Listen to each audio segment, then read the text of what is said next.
સુખ આ બધું સમજવા માટે બાળકને હજી ઘણી વાર છે. આવું જેમ બાળકનું છે એવું જ મોટા ભાગની 90% પ્રજા બાળક જેવી છે.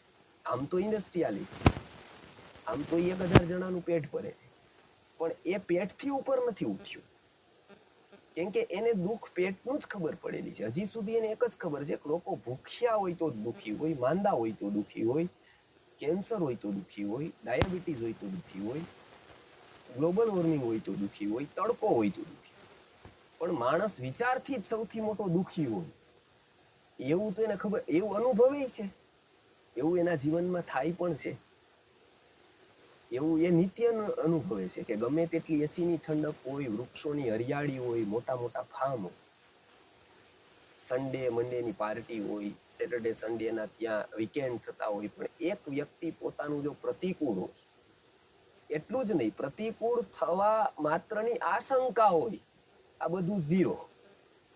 આ લોન ઉગાવેલી, આ ઝાડવા વાવેલા, આ વર્ષોથી ઉછાળેલા, આ ફુવારા, આ બધું ઝીરો. મનુષ્યની કિંમત કેટલી? આ બધું મનુષ્ય પાસે કેટલું? એટલે ગુરુજીને હંમેશા વાત કરતા લોકો કે અમે આ ઓર્ગેનિકની મુવમેન્ટ ચલાવી છે. કોઈ કેરી ઓર્ગેનિક કરે ને, કોઈ આમળા કરે ને, કોઈ ઘઉં બાજરો કરે ને, કોઈ ફળો ને, કોઈ ભાજી ને, હજારો પ્રકારના ઓર્ગેનિક વસ્તુ. કેટલા લોકો કેટલું કરે કે બધું ઓર્ગેનિક કરે, પ્રાકૃતિક કરે ને, એમાં કેટલો બધો પ્રચાર કે આટલું ઓર્ગેનિક થઈ ગયું.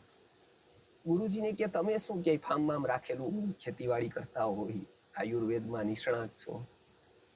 તો કે મને એકમાં જ સમય નથી મળતો ઓર્ગેનિક કરવામાં. તો કે તમે શું ઓર્ગેનિક કરો છો? ક્યાં ફાર્મ છે?